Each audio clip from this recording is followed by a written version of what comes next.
Mari kita mulai pemahaman Alkitab kita pada malam hari ini. Ya, saya minta Ibu Emi Ko berdoa, Bu, untuk kelas kita malam hari ini.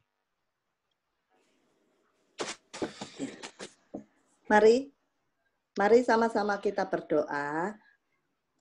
Tuhan Yesus, terima kasih Engkau telah menyertai sepanjang minggu ini sehingga kami boleh berkumpul lagi di online bidang Bible Study. Ya Tuhan, pimpin hati, pikiran kami, biarlah kami mau belajar tentang jalan-jalan kebenaran-Mu.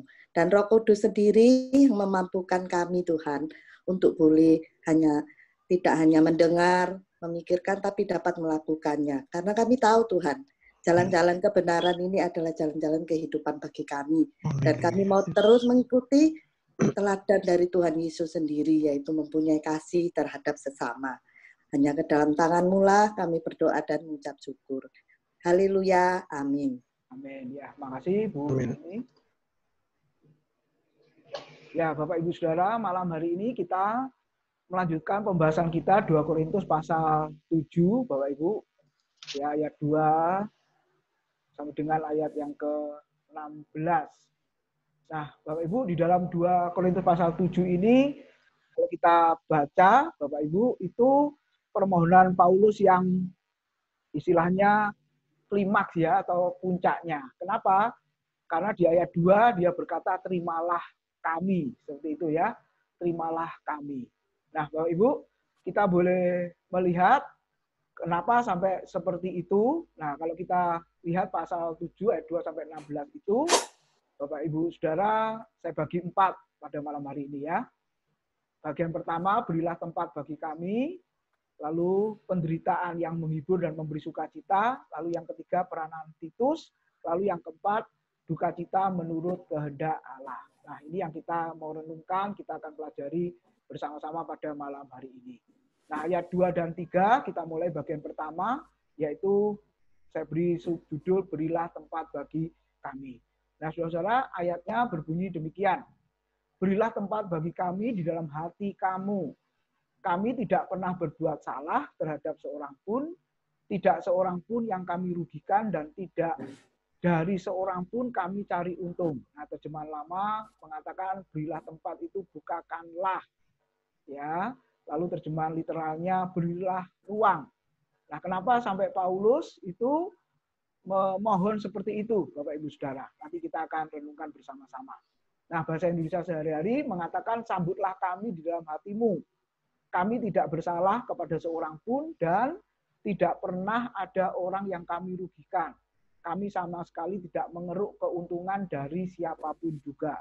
Terjemahan King James-nya receive us ya, mengatakan terimalah kami. Nah, Bapak Ibu Saudara, mengapa sampai Paulus berkata tadi berilah tempat bagi kami, terimalah kami, berilah ruang ya bagi kami di dalam hati kamu jemaat.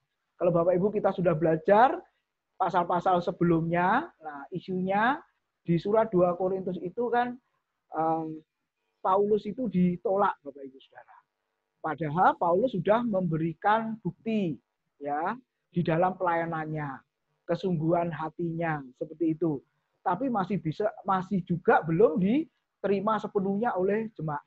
Nah, Bapak Ibu kita bisa membayangkan walaupun dia sebagai rasul yang besar, Bapak Ibu sebagai hamba Tuhan, toh masih manusia, juga masih punya perasaan ya, punya hati untuk diakui, untuk diterima ya, seperti itu. Nah, kita saja kalau pelayanan Bapak Ibu, kalau tidak diterima atau ditolak, perasaan kita bagaimana ya? Padahal bukti-bukti pelayanannya sudah jelas. Bahkan istilah Alkitabnya, buah-buah pelayanan itu sudah dinikmati oleh banyak orang. Tapi toh masih juga diragukan pelayanan kita. Nah, pertanyaannya bagaimana perasaan kita? Ya, bukan masalah Paulus ingin dipuji, yang lalu-lalu kita sudah belajar di pasal-pasal sebelumnya, Bapak Ibu, bukan. Tapi intinya adalah kami sudah melayani, Paulus dengan tim, dengan teman-temannya, sudah melayani, lalu pelayanan ini kok seolah-olah belum mendapat tempat, ya istilahnya, belum mengena di hati kalian jemaat semua. Nah, Bapak Ibu, pertanyaannya apa? Mengapa sampai Paulus memiliki atau memohon kepada jemaat seperti itu? Berilah tempat bagi kami di dalam hati kamu. Sampai seperti itu. Mengapa? Nah, kalau Bapak Ibu baca di ayat yang ketiga, di situ dikatakan, coba kalau di sebelah Bapak Ibu ada Alkitab, di dalam 2 Korintus pasal yang ke-7, ayat yang ke-3, Bapak Ibu Saudara, di situ dikatakan, aku berkata demikian, ayat yang kedua tadi yang dia katakan, berilah tempat bagi kami di dalam hati kamu, bukan untuk menjatuhkan hukuman atas kamu, sebab tadi telah aku katakan bahwa kamu telah beroleh tempat di dalam hati kami sehingga kita sehidup semati. Jadi Bapak Ibu, mengapa Paulus sampai memohon berilah tempat bagi kami di dalam hati kamu, terimalah kami jemaat ya, terimalah pelayanan kami seperti itu. Dikatakan ayat yang ketiga, ya, yang pertama alasannya bukan untuk menjatuhkan hukuman atau mempersalahkan jemaat. Nah, Bapak Ibu, ini satu sikap pemimpin yang luar biasa ya. Walaupun tahu jemaat salah Bapak Ibu, tapi intinya bukan di sana penekanannya ya. Oke, yang kedua jelas yang lalu sudah kita bahas Bapak Ibu oleh para dosen yang mengajar, Paulus ditolak kerasulannya. Nah, ini Bapak Ibu, kalau terus ditolak ya tolong diterima seperti itu ya, ditolak kerasulannya. Lalu yang ketiga, nah ini Bapak Ibu, Paulus dituduh mencari keuntungan dari pelayanan. Kita mengingat sebentar di pasal-pasal sebelumnya, guru-guru palsu, rasul-rasul palsu yang menyamar kata firman Tuhan, itu menuduh Paulus bahwa di dalam pelayanan mencari keuntungan untuk kepentingan pribadi. Nah, kita sudah belajar juga pembelaannya ya, Bapak Ibu Saudara. Lalu yang keempat, nah, motivasi pelayanan Paulus itu dituduh apa? Tidak murni atau tidak tulus. Ya, istilahnya ada udang di balik batu, seperti itu ya. Nah, ada maksud-maksud tersembunyi yang tidak tulus untuk kepentingan dirinya sendiri. Nah, Bapak Ibu, dari masalah yang dihadapi Paulus seperti itu di dalam pelayanannya, makanya dia tadi memohon di ayat yang kedua, berilah tempat bagi kami di dalam hati kamu semua, jemaat. Nah, lalu apa pembelaannya? Kalau Bapak Ibu lihat ayat yang kedua tadi, Paulus mengatakan, kami tidak pernah berbuat salah kepada seorang pun. Jadi kalau Bapak Ibu baca sepanjang surat Paulus ya, kalau mau jujur kesalahannya apa ya? Kalau belum jadi rasul, jadi hamba Tuhan, melayani Tuhan memang mungkin banyak, sangat banyak kesalahannya. Tapi setelah melayani Tuhan, menjadi rasul, Bapak Ibu Saudara, maka Paulus mengakui di situ, aku tidak pernah berbuat salah kepada seorang pun. Bahkan di Galatia, nanti eksposisi Galatia bulan November, Desember, Bapak Ibu Saudara, di situ mengatakan apa? Apakah dengan mengatakan kebenaran kepadamu, aku telah menjadi musuhmu? Nah, Bapak Ibu lihat ya. Jadi mengatakan kebenaran, mengajarkan kebenaran, memberitakan firman, ya akhirnya dimusuhi. Nah, pertanyaannya, apakah salah memberitakan firman? Apakah salah memberitakan kebenaran Injil itu, Bapak Ibu? Makanya dia berkata, aku tidak pernah berbuat salah kepada seorang pun. Lalu yang kedua, dia membela apa? Aku tidak pernah merugikan siapapun, di situ dikatakan. Ya, ada tim atau rekan sepelayanan, bahkan kepada jemaat, aku tidak pernah merugikan jemaat, merugikan siapapun. Bahkan dia bela yang ketiga apa? Aku tidak pernah mengambil keuntungan dari siapapun. Mengapa? Sampai Paulus berani mengatakan seperti itu. Apakah orang lain tidak tahu apa yang dilakukan oleh Paulus sambil melayani Tuhan, Bapak Ibu? Kita baca Kisah Rasul 20 ayat 34, di sini dikatakan apa? Paulus juga bekerja. Ya, bekerja. Nah, seharusnya dia dapat hak dari pelayanannya, ya. Dapat upah dari pelayanannya, ya, Bapak Ibu. Tapi kalau kita baca 1 Korintus pasal 9 yang lalu, Paulus berkata apa? Aku melepaskan hak itu. Ya, hakku apa? Ketika aku melepaskan hak itu. Jadi kalau Bapak Ibu perhatikan di situ, Paulus bekerja sebagai tukang tenda untuk memenuhi keperluan hidupnya dan untuk memenuhi keperluan pelayanannya. Ini yang kita bisa pelajari dari Paulus. Jadi ketika orang mengatakan engkau salah, engkau merugikan, engkau mengambil keuntungan, tujuan-tujuan semuanya itu, saudara-saudara, sebenarnya tidak mendasar. Kenapa? Karena Paulus buktikan bahwa dia seorang pekerja keras sebagai tukang tenda di situ. Lalu kita lihat Kisah Rasul 23:4 tadi, dia mengatakan apa? Kamu sendiri tahu bahwa dengan tanganku sendiri aku telah bekerja untuk memenuhi keperluanku dan keperluan kawan-kawan seperjalananku. Sebagai tukang kemah bersama Aquila kalau kita lihat Bapak Ibu Saudara. Nah, Saudara-saudara, sejak awal kita mundur ke belakang. 2 Korintus 2 ayat 17. Paulus membela sejak awal, dia berkata apa? Sebab kami tidak sama dengan banyak orang yang mencari keuntungan dari firman Allah. Sebaliknya dalam Kristus kami berbicara sebagaimana mestinya dengan maksud-maksud murni atas perintah Allah dan di hadapannya. Perhatikan Bapak Ibu, sejak awal dia berkata kami dengan rasul-rasul yang lain tidak sama dengan banyak orang, yaitu rasul-rasul palsu yang mencari keuntungan dari firman Allah. Jadi pantas Bapak Ibu Saudara kalau dia berkata, berilah tempat bagi kami, terimalah kami. Kami sudah melayani Tuhan sedemikian, kami tidak mengambil persembahan dari jemaat, Bapak Ibu Saudara, terimalah kami. Nah, Bapak Ibu, kita boleh merenungkan ya, kalau seandainya ada hamba Tuhan di hari-hari ini yang seperti itu, bagaimana sikap jemaat, sikap saya dan saudara. Mau menerima dia atau tidak, Bapak Ibu Saudara. Nah, itu bagian yang pertama. Kemudian bagian yang kedua, 2 Korintus 7 ayat 4-5, di situ saya beri judul penderitaan yang menghibur dan memberi sukacita. Mungkin Bapak Ibu dari lihat judul ini agak aneh ya. Namanya penderitaan kok menghibur ya. Namanya penderitaan itu ya menderita, ya namanya menderita pasti bukan menghibur tapi malah memberi duka cita. Ya, seperti itu. Tapi Bapak Ibu, Paulus kita pelajari malam hari ini, dia boleh mengaku bahwa penderitaan yang dialaminya itu sebagai apa istilahnya? Dapat menghibur dan memberi sukacita. Ini yang luar biasa. Apa alasannya? Nah, mari kita akan pelajari Bapak Ibu Saudara. Apakah pada malam hari ini kita juga bisa mengalami seperti Paulus, Bapak Ibu Saudara? Aku menderita, ya, saya menderita, tapi kok terhibur dengan penderitaan yang aku alami. Bisa seperti itu Bapak Ibu Saudara ya. Aku mengalami sakit penyakit, tapi aku kok bisa terhibur. Aku tidak bisa kemana-mana, aku terhibur. Kenapa? Karena aku bisa menikmati firman Tuhan secara online, beribadah secara online, dan lain sebagainya. Dalam kondisi sulit yang seperti ini, Bapak Ibu mungkin masih banyak juga yang bekerja di rumah, ya, yang biasanya keluar, Bapak Ibu tidak betah ya di dalam rumah, tapi pertanyaannya, loh kok bisa terhibur? Nah, banyak hiburan yang ditawarkan ternyata, seminar-seminar dan lain sebagainya. Nah, Bapak Ibu, kita boleh lihat penderitaan yang menghibur dan memberi sukacita seperti apa. Nah, Bapak Ibu, ini merupakan paradoks, nanti kita akan lihat. Ayatnya saya baca Bapak Ibu, 2 Korintus 7 ayat 4 dan 5. Aku sangat berterus terang terhadap kamu, tetapi aku sangat memegahkan kamu. Dalam segala penderitaan, aku sangat terhibur dan sukacitaku melimpah-limpah. Ini luar biasa, Bapak. Yang saya beri miring hurufnya, dalam segala penderitaan, aku sangat terhibur dan sukacitaku berlimpah-limpah. Wah, ini satu hal yang luar biasa. Bahkan ayat 5, ketika kami tiba di Makedonia, kami tidak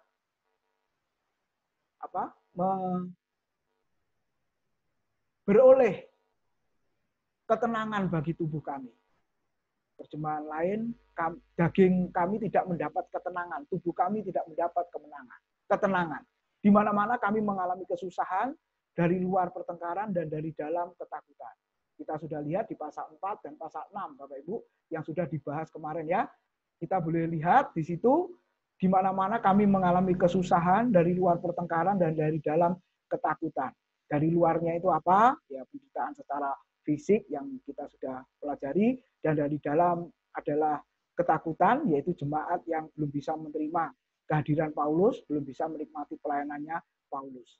Lalu kita bisa melihat dalam segala penderitaan, aku sangat terhibur dan sukacitaku melimpah, ini yang seperti apa? Nah, Bapak Ibu, banyak di Alkitab mengajarkan tentang paradoks. Yang kemarin pasal 6 juga ya, diajarkan tentang paradoks. Apa itu artinya? Seolah-olah bertentangan tetapi menunjukkan satu keharmonisan. Itu paradoks. Bahkan di kitab Injil, Bapak Ibu, Tuhan Yesus sendiri pun juga mengatakan hal yang demikian ya. Dia berkata apa? Aku lapar. Pernah Bapak Ibu dia mengatakan seperti itu? Ya. Tapi di bagian yang lain mengatakan aku adalah roti hidup yang mengenyangkan banyak orang. Nah, ini seolah-olah kan aneh ya. Satu sisi dia dapat mengenyangkan banyak orang, tapi sisi yang lain dia merasa lapar. Itu ya. Nah, ini bukan bertentangan tapi paradoks. Satu contoh lagi, dia pernah berkata aku haus. Ya, kapan itu? Ketika di atas kayu salib, salah satu perkataannya dari 7 perkataan salib, dia berkata aku haus. Tapi sebelumnya itu dia pernah berkata apa, saudara, kepada perempuan Samaria di Yohanes pasal 4, ya barang siapa minum air yang kuberikan kepadamu, tidak akan haus lagi, bahkan air itu akan memancar sampai kepada kehidupan yang kekal. Akulah air kehidupan itu. Nah, Bapak Ibu, itulah yang dimaksud dengan paradoks. Dan Paulus juga menjelaskan hal yang sama. Ketika dia menderita di dalam bagian ini, dia merasa terhibur dan bersuka cita.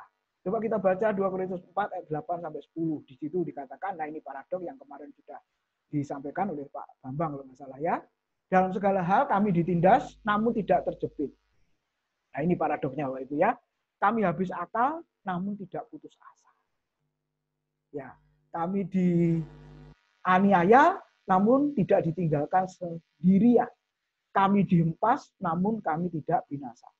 Kami selalu membawa kematian Yesus dalam tubuh kami supaya kehidupan Yesus juga menjadi nyata di dalam tubuh kami. Nah ini Bapak Ibu paradoksnya ya. Seolah-olah bertentangan tapi sebenarnya menunjukkan satu keharmonisan. Nah Paulus kalau kita lihat di dalam bagian ini menderita tetapi terhibur dan bersuka cita. Menderita bukan karena dosanya, menderita bukan karena kesalahannya, menderita bukan karena perbuatan yang dia lakukan Bapak Ibu Saudara, tapi menderita demi Kristus, menderita demi Injil, menderita demi pelayanan, Bapak Ibu Saudara. Di situ dikatakan, itulah penghiburannya, itulah sumber sukacitanya. Kenapa, Saudara? Karena anugerah Tuhanlah, penyertaan Tuhanlah, Saudara.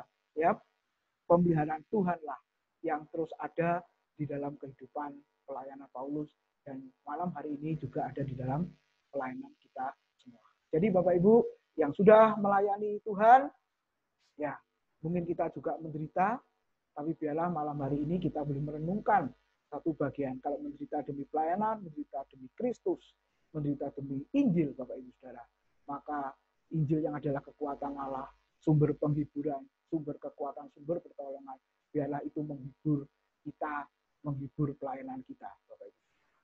Lalu kita lihat bagian yang ketiga, 2 Korintus 7 ayat 6 dan 7, lalu ayat 13 dan sampai dengan ayat yang ke-16. Di situ Titus muncul. Saya beri judul di situ peranan dari Titus, Bapak Ibu. Nah, di dalam bahasa Indonesia sehari-hari saya baca di situ, tetapi syukurlah Allah selalu membesarkan hati orang yang putus asa. Ia menyegarkan hati kami dengan kedatangan Titus. Nah, kita lihat Paulus bersyukur. Kenapa? Karena Allah selalu membesarkan hati, dikatakan orang yang sedang putus asa. Tadi dikatakan paradoksnya apa? Walaupun dihempas ya, saya ditekan dan lain sebagainya, tapi tidak putus asa, tidak hilang akal, ya bukan lemah semangatnya, lemah imannya, tapi justru sebaliknya lebih bergairah, lebih bersemangat. Nah, ini yang dialami oleh Paulus. Apalagi nanti kita akan lihat dengan kedatangan Titus yang menghibur dan menyegarkan hatinya. Nanti kita akan lihat. Lalu yang bahasa Indonesia sehari ini saya baca, hati kami terhibur, ayat yang ke-7, bukan saja karena Titus sudah datang, tetapi juga karena ia melaporkan bagaimana hatinya terhibur oleh kalian. Ia memberitahukan kepada kami bahwa kalian rindu sekali bertemu dengan saya, maksudnya Paulus ya. Bahkan kalian menyesal akan perbuatanmu dahulu dan sekarang rela membela saya. Hal itu membuat saya lebih gembira lagi. Bapak Ibu, saya kutip bahasa Indonesia sehari-hari, lebih mudah Bapak Ibu pengertiannya ya. Kalau kita lihat dengan hadirnya Titus memberi laporan, Bapak Ibu ya, jemaat sendiri juga terhibur dengan kedatangan Titus. Nah ini luar biasa. Kehadiran yang membawa berkat ya, yang menyejukkan bagi jemaat. Lalu Titus juga memberikan laporan kepada Paulus, ternyata nah apa yang dikhawatirkan Paulus, Bapak Ibu Saudara, ya, penolakan ya, sampai Paulus menulis surat tadi, berilah tempat bagi kami. Ternyata kalau kita lihat di mulai pasal 7 dan seterusnya tidak terbukti. Dengan kata lain, ternyata jemaat Korintus itu juga rindu, Bapak Ibu. Rindu sekali dengan kedatangan Paulus. Nah, ini yang luar biasa ya. Dan akhirnya kalau kita lihat jemaat itu menyesal akan perbuatannya, Nah, akhirnya Paulus bersukacita, dikatakan bergembira. Nah, Bapak Ibu, siapakah Titus? Nanti waktu masuk ke eksposisi Titus, di situ sangat jelas, Bapak Ibu. Disebutkan di situ anak rohani dari Paulus. Makanya disebut kepada Titus, anakku yang sah menurut iman kita bersama. Nah, di sini ada Pak Nahum, Bapak Ibu, yang dulu berjemaat bersama-sama ya. Satu gembala sampai hari ini. Nah, istilahnya gembala sidang saya itu juga berkata anak rohani. Nah, ada istilah seperti itu ya, anak rohani. Banyak. Jadi kalau mau jujur, satu angkatan saya itu rata-rata ada beberapa yang jadi hamba Tuhan, Bapak Ibu Saudara. Ya, tentunya gembala itu senang dan bersuka cita. Gitu. Kalau kita ketemu reuni gitu ya, seperti yang lalu tahun berapa itu kita Natalan ketemu Bapak Ibu Saudara, wah saya bagaikan anak yang terhilang. Jadi semua pulang gitu, kita ketemu di sana. Nah istilahnya adalah anak rohani.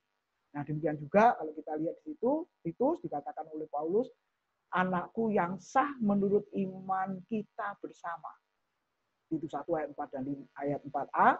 Lalu diberi jabatan juga gembala jemaat di Pulau Kreta. Itu pasal 1 ayat yang ke-5. Lalu kalau kita lihat Bapak Ibu ya, muncul di 2 Korintus pasal 2 ayat 13, yang pertama disebut 12 kali. Nah, nanti pasal 8 minggu depan Pak Bambang akan menyampaikan juga di situ disinggung tentang peranan Titus, Bapak Ibu.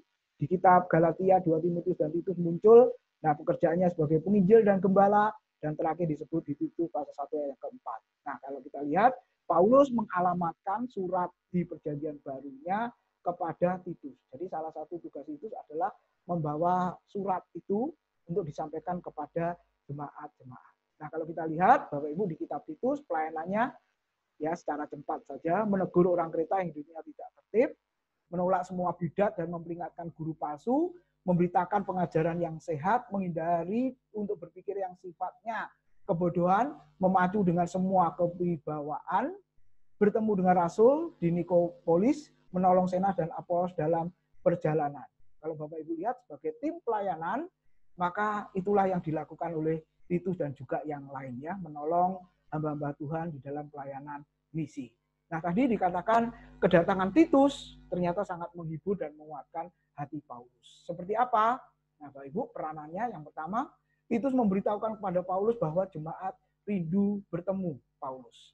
Kira-kira Bapak Ibu kalau ada orang yang berkata kepada kita ya, itu si A, si B ingin ketemu, apa yang kita lakukan, saudara? Mungkin kita juga akan cepat bertemu dengan mereka. Gitu ya. Demikian juga, saudara, Titus memberitahukan kepada Paulus bahwa jemaat rindu bertemu dengan Paulus. Yang kedua, Titus memberitahu bahwa jemaat menyesal akan perbuatannya dahulu dan sekarang rela membela Paulus. Dan hal ini, Bapak Ibu, dari ayat yang kita baca tadi, membuat hati Paulus bersuka cita.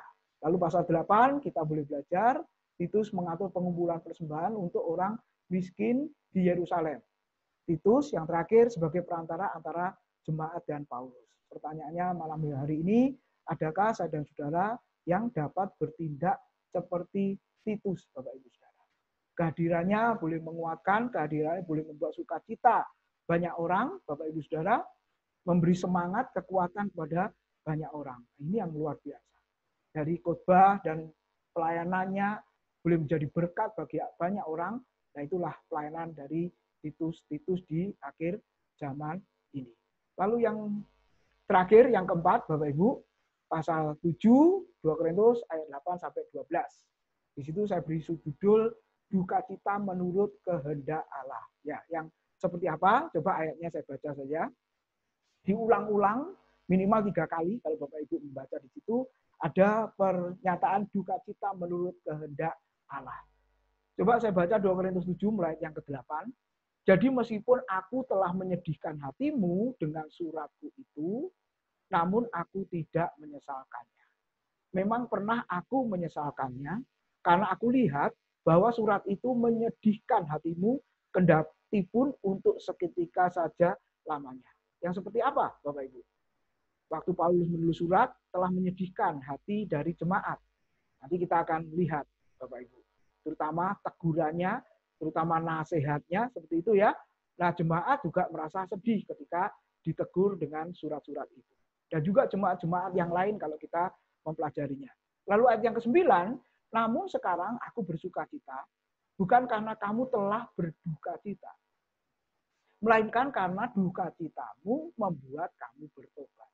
Sebab, nah Bayu perhatikan, duka citamu itu adalah menurut kehendak Allah. Sehingga kamu sedikit pun tidak dirugikan oleh karena kami. Ayat 10, sebab duka cita menurut kehendak Allah menghasilkan pertobatan yang membawa keselamatan dan yang tidak akan disesalkan. Tetapi duka cita yang dari dunia ini menghasilkan ketekunan. 11 terakhir, sebab perhatikanlah betapa justru duka cita yang menurut kehendak Allah itu mengerjakan pada kamu kesungguhan yang besar, bahkan pembelaan diri, kejengkelan, ketakutan, kerinduan, kegiatan, penghukuman. Di dalam semuanya itu kamu telah membuktikan bahwa kamu tidak bersalah di dalam perkara itu. Bapak Ibu, coba kita bandingkan dengan bahasa Indonesia sehari-hari ayat yang ke-11. Coba kalian perhatikan apa hasilnya padamu oleh kesedihan yang sejalan dengan kehendak Allah. Hasilnya ialah kalian sungguh-sungguh berusaha untuk menjernihkan kekeruhan. Kalian menjadi benci, jemaat menjadi benci terhadap dosa. Kalian takut, kalian rindu, kalian menjadi bersemangat, kalian rela menghukum yang bersalah. Dalam seluruh persoalan ini kalian sudah menunjukkan bahwa kalian tidak bersalah. Apa artinya duka cita menurut kehendak Allah? 3 kali diulang oleh Paulus, Bapak Ibu, di ayat 8 sampai dengan ayat yang ke-11. Nah, Bapak Ibu, mari kita lihat. Pertanyaannya kapan ya saya dan saudara itu berduka cita? Sedih, Bapak Ibu. Ya, malam hari ini saudara ipar dari Ibu Eli ya meninggal, Bapak Ibu. Ya, tentunya kita semua menyampaikan ucapan berduka cita tadi di grup WA.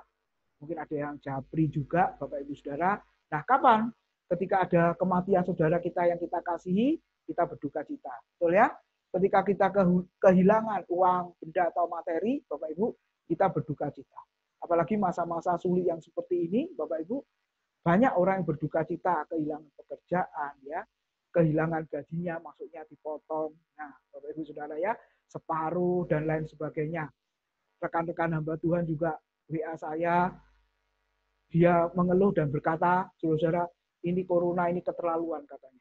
Loh, kenapa kok corona kamu salahkan? Saya bilang seperti itu. Iya, gara-gara corona saya tidak bisa pelayanan. Loh, kenapa kok nggak bisa pelayanan? Iya, semua gereja yang mengundang saya cancel semua, Bapak Ibu. Terus gimana ini, Pak Timotius? Katanya begitu, saudara. Lalu dari gereja sendiri pun dipotong. Waduh, saudara. Ternyata bukan hanya perusahaan ya, tapi ada gereja-gereja juga yang memotong berkatnya untuk hamba Tuhannya yang melayani di sana. Nah, Bapak Ibu, kesedihan yang seperti itu ya yang dirasakan. Ketika disakiti atau ditolak orang, nah seperti Paulus juga, Bapak Ibu tadi ya, sampai dia berkata, berilah hati kami, terimalah kami, berilah ruang di dalam hati kami, ya, terimalah pelayanan kami. Nah, ketika ditolak, Bapak Ibu, Paulus juga berduka cita, apalagi kondisi sekarang ini. Tapi pertanyaannya, apakah duka cita yang dirasakan oleh banyak orang itu tadi, yang saya ceritakan itu tadi, Bapak Ibu Saudara, apakah duka cita menurut kehendak Allah? Artinya apakah duka cita yang sesuai, nanti kita akan lihat ya, kehendak Tuhan.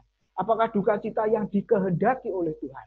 Ya, mungkin jawabannya bisa ya, bisa tidak, Bapak Ibu Saudara. Tapi biarlah malam hari ini kita boleh belajar, kalau begitu apa artinya duka cita menurut kehendak Allah? Tadi ayat 11 bagian A, Bapak Ibu, terjemahan bahasa Indonesia sehari-hari sangat jelas. Yang pertama, apa artinya duka cita menurut kehendak Allah? Duka cita yang sesuai, ya Bapak Ibu, atau sejalan dengan duka citanya Tuhan. Coba kalian perhatikan tadi ayatnya. Apa hasilnya padamu oleh kesedihan yang sejalan dengan kehendak Allah? Apa artinya sesuai, apa artinya sejalan, apa artinya sama? Bapak Ibu, kalau kita lihat duka cita, kita berarti sama dengan duka citanya Tuhan.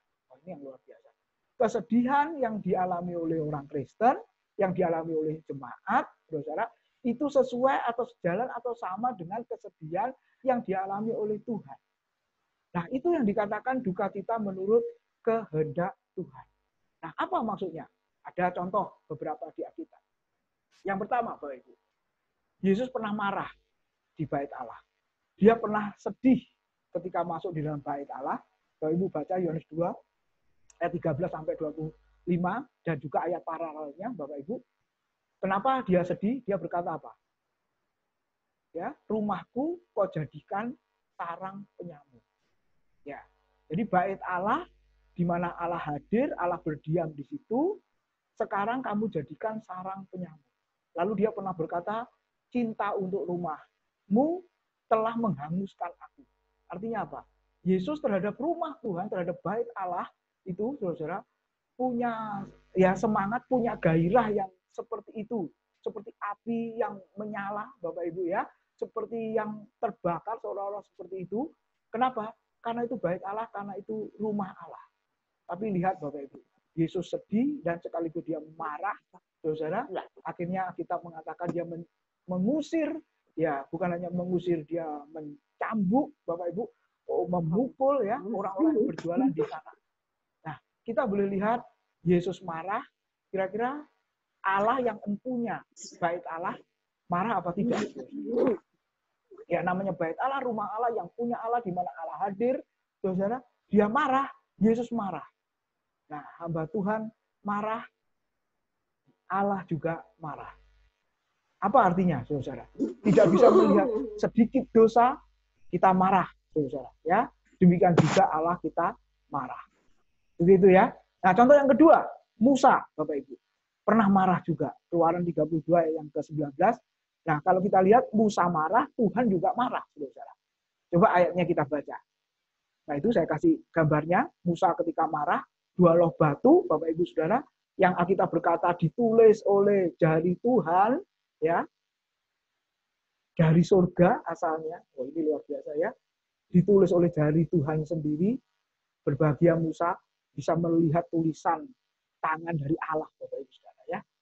Nah, kita boleh lihat ayat pasal 32 Keluaran ayat 19, dan ketika ia dekat ke perkemahan itu dan melihat anak lembu emas dan melihat orang menari-nari, orang Israel menari-nari, maka bangkitlah amarah Musa. Dilemparkannya lah kedua loh itu dari tangannya dan dipecahkannya pada kaki gunung itu. Bapak Ibu Saudara, waktu itu Musa marah, ya, Musa berduka cita, sedih karena orang Israel menyembah berhala patung lembu emas, menunggu tidak sabar, Musa 40 hari di gunung, di atas Gunung Sinai, bersekutu dengan Tuhan. Mereka berkata, kapan Musa ini turun? Ya, ayo angkat pemimpin dan lain sebagainya supaya kembali ke Mesir, karena pemimpin Musa di atas gunung tidak tahu seperti apa nasibnya kok nggak turun-turun. Nah, Bapak Ibu, lalu mereka menghadap kepada Harun dan minta Allah, ya, patung di situ. Bapak Ibu, ketika dibuatkan, ketika Musa turun, apa yang terjadi, Bapak Ibu? Ketika melihat orang Israel menari-nari, menyembah berhala itu, dia marah dengan luar biasa. Dan ketika dia marah, dia berduka cita yang sesuai dengan duka citanya Tuhan. Musa marah, Tuhan juga marah, saudara. Ini kemarahan, duka cita yang sejalan, Bapak Ibu ya. Akhirnya 2 loh batu itu dihancurkan. Bapak Ibu Saudara, kalau kita diberi souvenir ya dari luar negeri, wah itu mahal. Terus ketika kita diberi oleh rekan kita atau saudara kita, lalu kita nggak merawat baik-baik souvenir itu, bahkan kesannya kita meremehkan dan akhirnya rusak atau hancur, Bapak Ibu. Lalu perasaan orang yang memberi itu bagaimana, saudara? Pasti dia juga sedih ya. Ini harganya mahal kok tidak dihargai dengan sebaik-baiknya. Bapak Ibu Saudara, seperti itulah. Tapi kita lihat Musa. Ketika 2 loh batu dihancurkan, Bapak Ibu, Musa marah. Pertanyaannya, apa Tuhan itu kecewa? Kenapa ya Musa kok engkau hancurkan lagi? Oh tidak, Bapak Ibu. Karena saat itu duka citanya Musa sesuai dengan kehendak Tuhan. Musa marah, Tuhan marah. Musa tidak bisa melihat penyembahan berhala, Tuhan juga marah karena dia Allah yang cemburu, saudara. Ya, ketika umatnya menyembah berhala. Itu yang dimaksud dengan kemarahan yang sama, duka cita yang sama, duka cita yang sejalan dengan kehendak Tuhan. Lalu bandingkan dengan Bilangan 20 ayat 11, Bapak Ibu. Di situ dikatakan apa? Tentang orang Israel yang tidak ada air ketika berjalan di padang gurun, Bapak Ibu. Di situ dikatakan apa? Sesudah itu Musa mengangkat tangannya lalu memukul bukit batu itu dengan tongkatnya 2 kali, maka keluarlah banyak air sehingga umat itu dan ternak mereka dapat minum. Ayat yang ke-12, tetapi Tuhan berfirman kepada Musa dan Harun, karena kamu tidak percaya kepadaku dan tidak menghormati kekudusanku di depan orang Israel, itulah sebabnya kamu tidak akan membawa jemaah ini masuk ke negeri yang akan kuberikan kepada mereka. Bapak Ibu, di dalam bilangan 20 Musa marah, Bapak Ibu. Padahal kalau kita baca ayat-ayat di atasnya, katakan kepada gunung batu, ya, hei gunung batu keluarlah air. Kalau Musa mengatakan itu, Bapak Ibu, apa yang terjadi? Ya, ketika gunung batu keluar air, maka orang Israel memandang Musa, apa saudara? Oh, ini bukan karena kuasa Musa atau tongkatnya Musa. Karena Musa hanya mengatakan, hei gunung batu keluarlah air.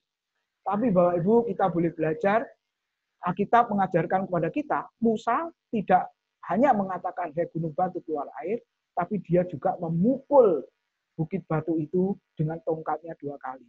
Dengan kata lain, dia marah, Bapak Ibu. Ya, marah kepada orang Israel, ya bahasa Jawa bilang gregetan begitu ya, gemas seperti itu, saudara, maka gunung batu itu dipukul 2 kali.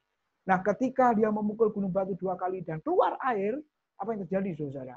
Kan orang Israel juga akhirnya mengatakan apa? Wah, memang tongkatnya Musa itu luar biasa.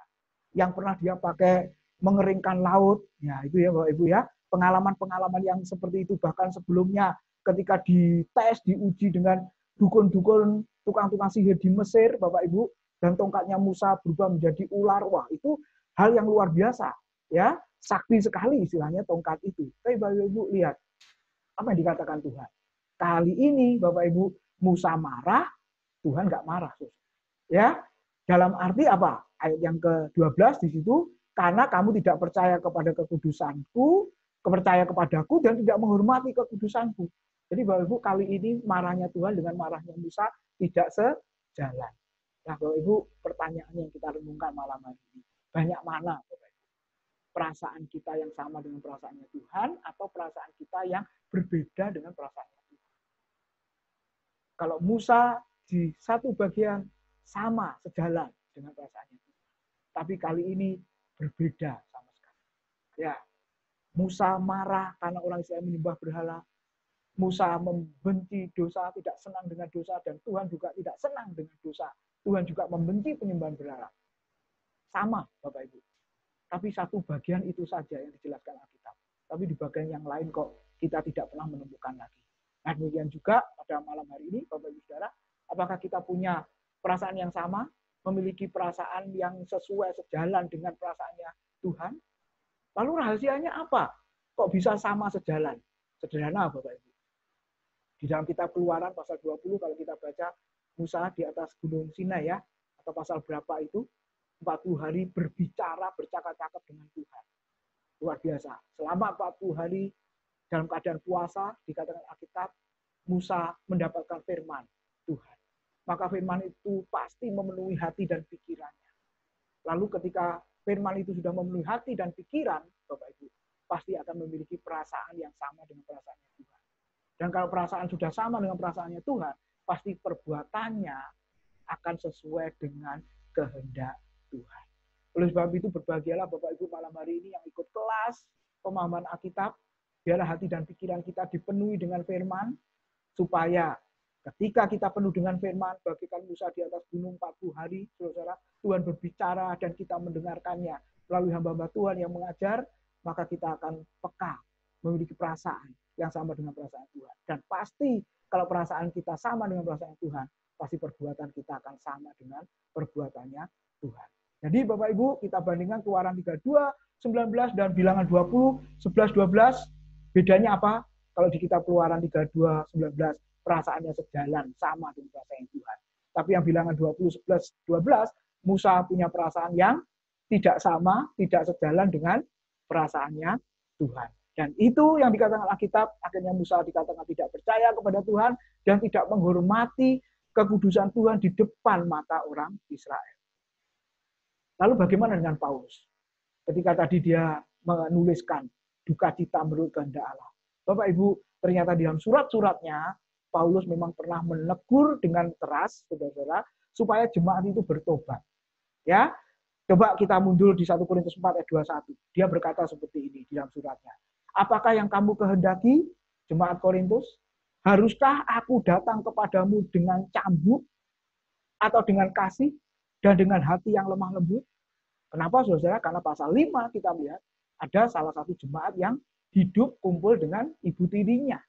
Yang tidak pernah terjadi di antara bangsa yang tidak mengenal Allah. Sampai digambarkan seperti ini. Ini satu dosa, kenajisan, percabulan, perjinan yang sangat luar biasa. Makanya sampai Paulus berkata, apakah yang kamu kehendaki? Diberi nasihat seperti apa? Istilahnya tetap tidak mau taat. Haruskah aku datang kepadamu dengan cambuk, artinya dengan kekerasan, dengan pukulan, Bapak Ibu Saudara, atau dengan kasih yang dengan hati yang lemah lembut? Nah, Bapak Ibu, kita bisa lihat di situ ya. Paulus memiliki perasaan yang seperti itu. Makanya tadi dia tulis duka cita menurut kehendak Allah. Duka cita yang sama dengan duka citanya Tuhan. Ketika kita melihat tidak senang, tidak suka dengan dosa, sama. Allah juga tidak senang, membenci dosa itu. Lalu yang kedua, Bapak Ibu, apa artinya duka cita menurut kehendak Allah? Duka cita karena membenci dosa. Coba ayat 11 bagian B, 2 Korintus 7, ya, dikatakan apa? Kalian menjadi benci terhadap dosa. Kalian takut, kalian rindu, kalian menjadi bersemangat, kalian rela menghukum yang bersalah. Bapak Ibu, kita lihat. Apa artinya duka cita menurut kehendak Allah? Berduka cita karena apa? Membenci dosa. Artinya apa, Bapak Ibu? Sebagian orang itu senang melakukan dosa. Kalau orang itu belum lahir baru, orang itu hatinya belum diterangi oleh Roh Kudus, Bapak Ibu ya. Roh Allah belum berdiam di dalam hatinya, pasti kehidupannya, kebiasaannya, saudara tinggal dengan dosa. Tapi setelah percaya Yesus, lebih tepatnya setelah lahir baru, Bapak, maka kita bisa membenci dosa. Artinya tidak terus-menerus jatuh di dalam dosa. Tidak terus-menerus hidup di dalam dosa. Tidak terus-menerus terbelenggu dengan dosa itu, saudara. Nah, itulah yang disebut duka cita menurut kehendak Tuhan. Ketika saudara membenci dosa, maka itu adalah duka cita menurut kehendak Tuhan. Lalu yang ketiga, apa artinya duka cita menurut kehendak Allah? Duka cita yang kudus, Bapak Ibu. Nah, ayat 11c, 2 Korintus 7 tadi dikatakan apa? Dalam seluruh persoalan ini, kalian sudah menunjukkan bahwa kalian tidak bersalah. Bapak Ibu, saya kasih gambar ilustrasi ya. Ini sebagai hamba Tuhan, ya pakai dasi ya, Bapak Ibu ya. Lalu pikul beban yang berat. Nah, beban apakah itu? Bapak Ibu sebagai gembala, saudara, ketika ada jemaatnya yang tidak benar, melakukan dosa, Bapak Ibu, pertanyaannya, beranikah menegur dosanya? Beranikah menegur kesalahannya? Bapak Ibu Saudara, menegur dosa atau menegur kesalahan itu adalah kehendak Tuhan, Bapak Ibu. Tapi kadang-kadang kita kan mikir, nanti kalau ditegur, kalau dinyatakan di dalam khotbah, kalau dia tersinggung, marah, lalu dia keluar dari gereja, tidak ikut lagi persekutuan, bagaimana? Nah, itu pemikiran kita ya Bapak Ibu Saudara. Tapi Alkitab berkata, harus dilakukan. Dosa, kesalahan harus ditegur karena itu kehendak Tuhan. Makanya di situ saya tulis bagaimana dengan isi khotbah masa kini, Bapak. Ya, Injil sudah dikurangi, Injil sudah disusutkan, Injil sudah dikompromikan beritanya, Bapak Ibu, supaya apa? Jemaat senang. Jemaat bisa menerima. Hati-hati Bapak Ibu. Kalau itu bukan prinsip kebenaran, saudara, kita yang berdosa di hadapan Tuhan. Apalagi kita tidak menyatakan prinsip kebenaran itu, Bapak Ibu, kita yang berdosa di hadapan Tuhan. Tapi hari ini kita boleh belajar. Apa itu duka cita menurut kehendak Allah?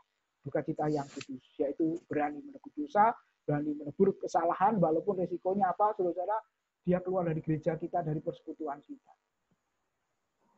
Kenapa? Kalau khotbah kok menyinggung, katanya seperti itu. Membuat orang sakit hati. Saya akan jawab, itu khotbah yang benar. Ya, seperti Petrus waktu berkhotbah di Kisah Rasul pasal 2, pasal 4, kalau Bapak Ibu lihat, ya, mahkamah agama, tua-tua bangsa Yahudi dikatakan apa? Ketika mendengar khotbah Petrus, bahkan khotbah Stefanus sekalipun, hati mereka tertusuk, ya. Mereka tersinggung dan lain sebagainya. Jadi kalau nggak mau tersinggung, sebenarnya mudah.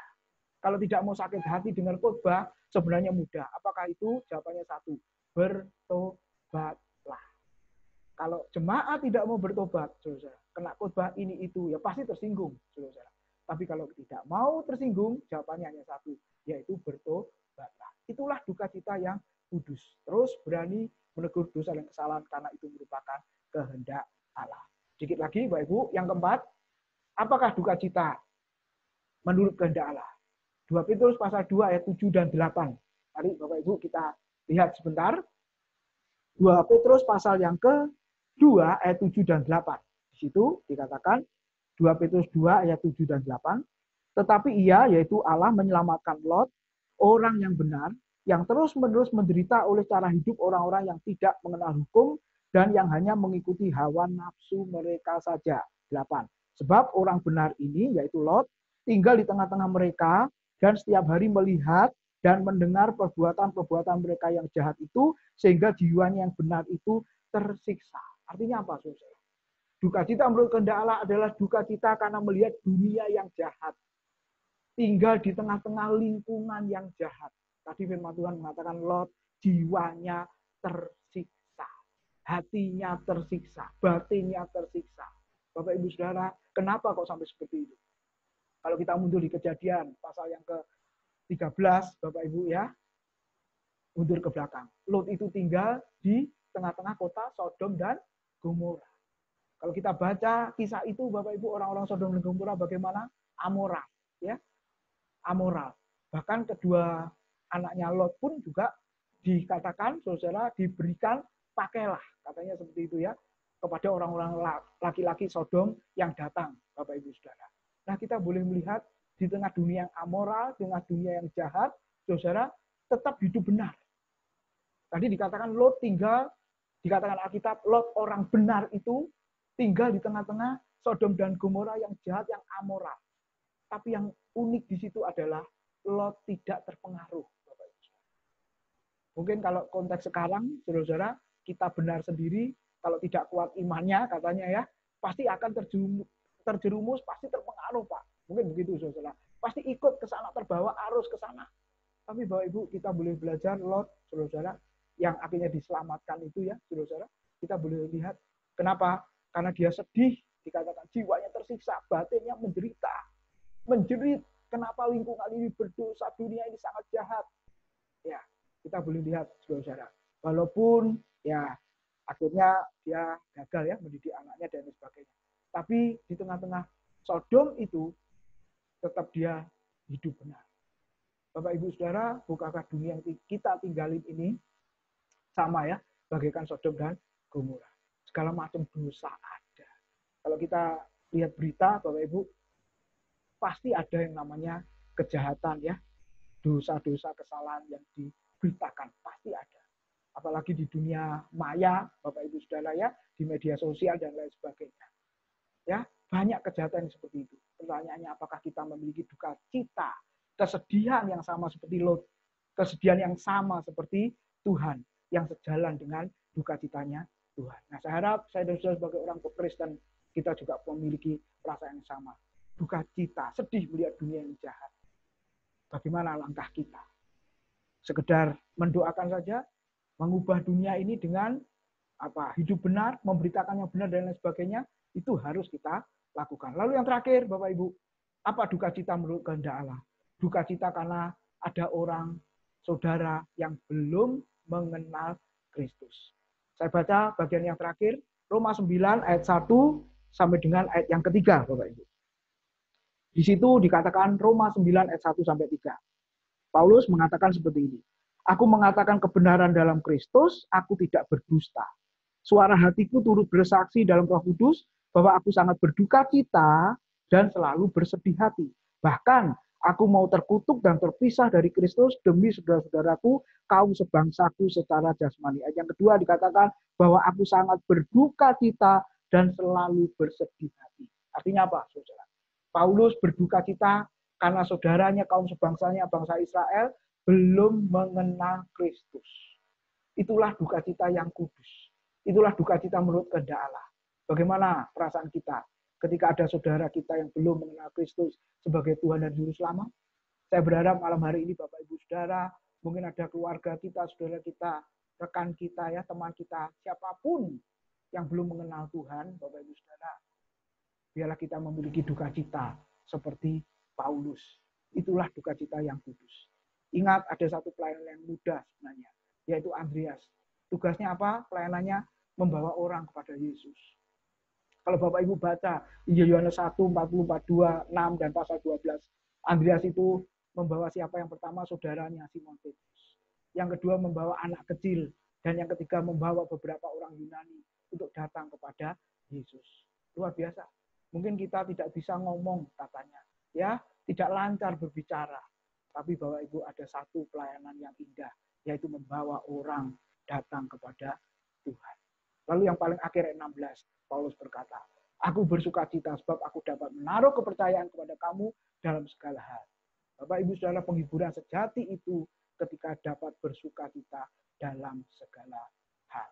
Kiranya 2 Korintus pasal 7 boleh menjadi berkat kekuatan bagi kita semua. Amin. Tuhan memberkati. Ya, saya serahkan pada Pak Bambang. Ya, terima kasih Pak Tim untuk pembahasan yang sudah disampaikan. Mari Bapak Ibu yang ingin menanggapi, ingin menanyakan atau berdiskusi di dalam pasal ke-7 dari surat 2 Korintus ini, saya persilakan. Mungkin ada yang sudah membaca dan ada bagian-bagian yang ingin didiskusikan. Silakan. Mari.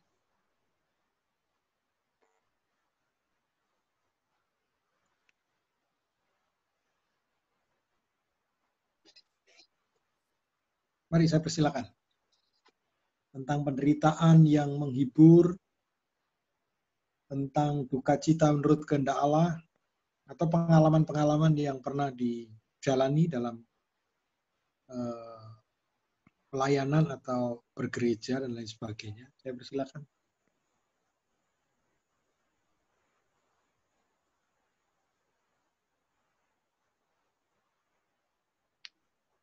Saya Pak Bambang. Ya, mari Ya, Bu Sri. Ini begini, Silakan. Pak. Ya. Ini berhubungan dengan duka cita, Pak.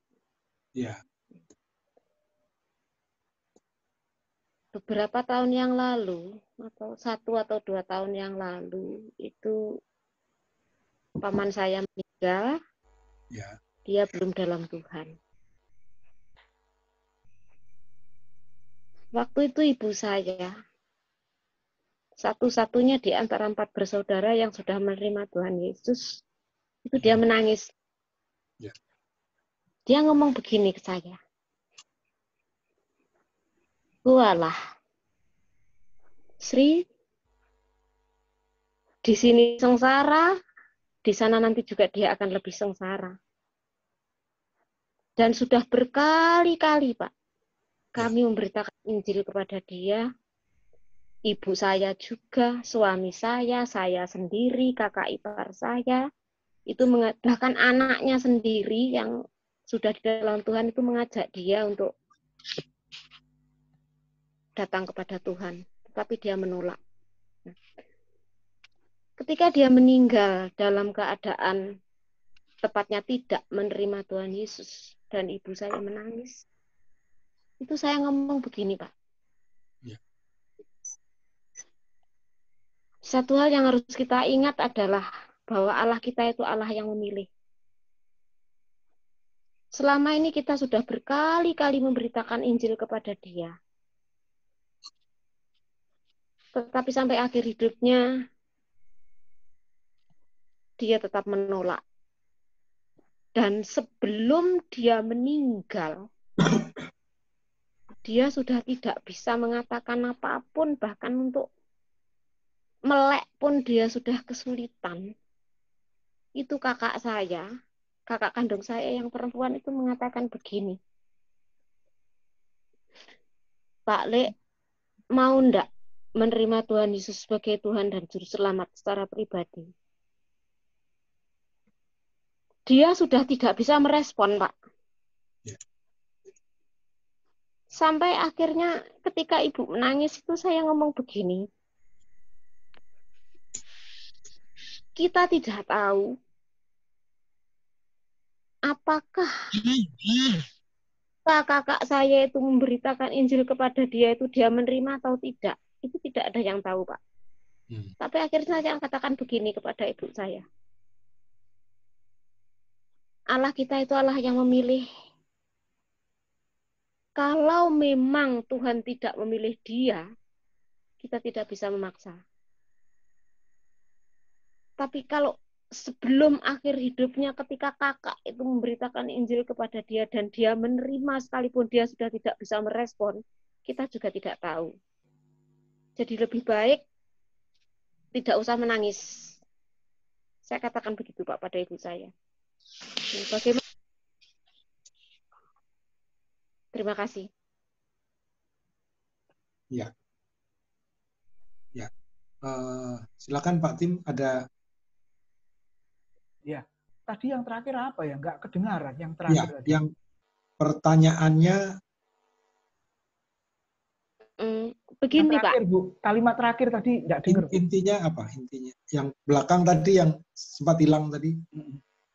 Oh, hilang. Iya, nggak dengar Bu, hilang. Nggak. Setelah tidak usah menangis, terus?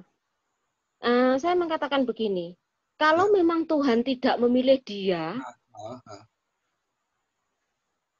itu kita tidak bisa memaksakan.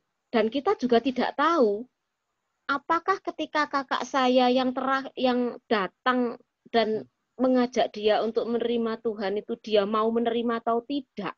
Karena memang dia sudah tidak bisa merespon, Pak. Itu kita juga tidak tahu gitu loh. Itu yang saya katakan kepada ibu saya waktu itu. Karena memang di antara 4 bersaudara itu ibu saya satu-satunya yang sudah mengenal Tuhan, Pak. Nah, ini bagaimana, Pak? Terima kasih. Ya. Silakan, Pak. Ya, ini yang tahu hanya Tuhan ini masalahnya ya. Mungkin menurut kita tidak berespon, Bu, ya kan bukan berarti yang bersangkutan tidak merespon kan. Iya, itu karena yang sekali memang lagi kita nggak tahu gitu kan. Ya, itu Pak. Ya, yang saya katakan itu. Ya. Dan itu ya itu Pak, karena memang waktu itu secara fisik dia sudah merespon, tapi kita kan juga tidak respon atau tidak, itu loh Pak yang saya katakan pada ibu saya. Iya. Ya, karena sudah diberitakan Injil dan lain sebagainya, firman Tuhan sudah diberitakan, ingatlah firman Tuhan kan tidak kembali dengan sia-sia. Ya, sebenarnya saya berani mengatakan, ya sudah, kemungkinan, ya kan nggak tahu juga toh, jadi kemungkinan besar percaya dari firman Tuhan yang sudah ditaburkan selama ini. Karena kita ingat yang dikatakan satu bagian firman Tuhan, perkataanku, firmanku tidak akan kembali dengan sia-sia. Itu aja Bu, penghiburannya. Ya, terima kasih Pak. Ya, gitu aja. Ya. Oke, makanya Bapak Ibu dimanapun berada, nah itu seperti perumpamaan tentang pukat itu ya. Jadi istilahnya kita memberitakan Injil itu kepada siapapun kita nggak tahu. Dan nanti yang ketangkap siapa kita juga nggak tahu. Yang penting tebarkan jala, istilahnya gitu ya, beritakan firman itu. Terutama kepada saudara terdekat kita. Terima kasih Pak. Ya, makasih Bu, sama-sama. Ya, silakan yang lain Bapak Ibu. Ya, mari Bapak Ibu silakan. Mari.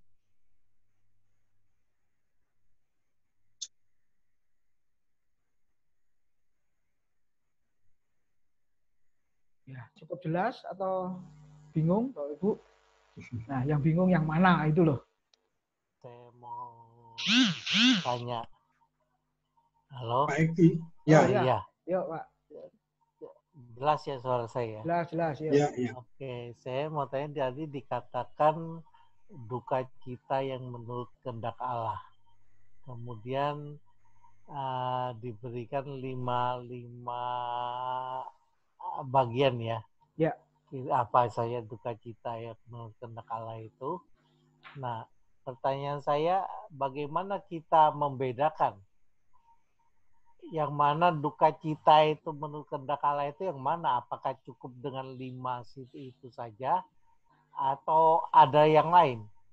Cara kita membedakan bahwa kita berduka cita dan itu duka cita menurut kehendak Allah. Apakah cuma 5 situ saja atau ada hal-hal yang lain? Ya, terima kasih. Ya. Ya. Oke, langsung ya, Bang ya. Ya, silakan. Ya, ini karena kita melihat Alkitab secara komprehensif, Bapak Ibu, maka yang tertulis di Alkitab itu 5 poin itu tadi. Ya, 5 poin itu tadi. Jadi 5 ayat itu tadi ya, Bapak Ibu, yang tertulis di Alkitab yang berhubungan dengan duka cita yang kudus atau duka cita menurut kehendak Allah atau duka cita yang sama dengan duka citanya Tuhan gitu ya. Nah, pertanyaannya yang lain ada nggak? Ya, saya percaya ada. Ya, yang lain ada, Bapak Ibu. Nah, mungkin Pak Eki juga bisa kasih contoh. Ya, contoh yang dialami atau melihat fenomena, lalu habis itu kita diskusikan bersama, apakah itu duka cita menurut kehendak Allah atau tidak. Nah, sebenarnya 5 hal tadi itu kan sudah mewakili ya, Bapak Ibu ya. Yang pertama tadi apa? Walaupun slide-nya tidak saya tampilkan lagi. Masih ingat? Yang pertama, duka cita. Ya, lupa ya. Oke. Apa? Ayo saya tampilkan lagi, Bapak Ibu.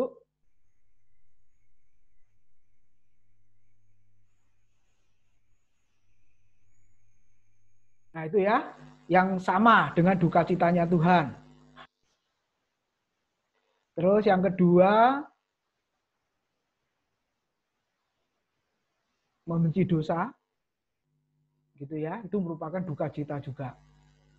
Lalu, nah ini, menegur dosa atau kesalahan. Oke, dunia yang jahat, lalu yang terakhir saudara yang belum mengenal Kristus, Bapak Ibu. Nah, saya pikir 5 bagian ini mewakili, Pak Agi. Nah, itu apa kalau 4 bagian mungkin kita harus 2, 3, 4, 5 itu masih kita bisa ngerti. Tapi bagaimana kita membedakan bahwa duka cita kita sama dengan duka cita Allah?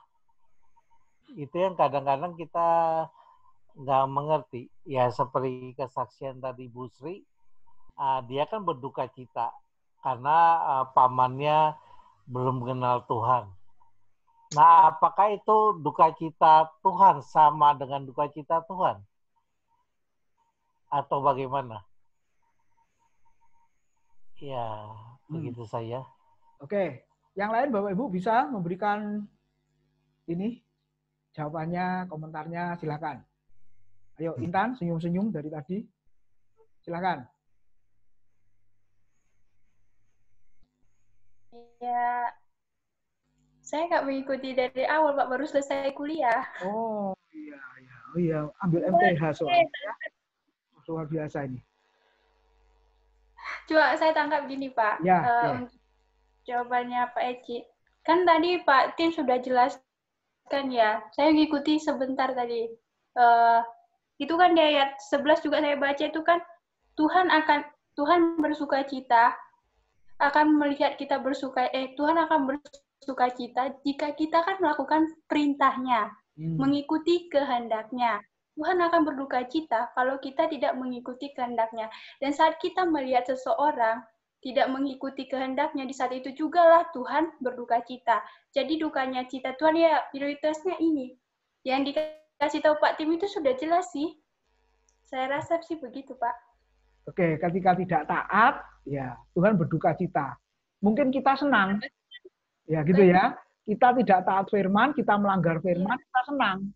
Tapi sebenarnya Tuhan itu sedih.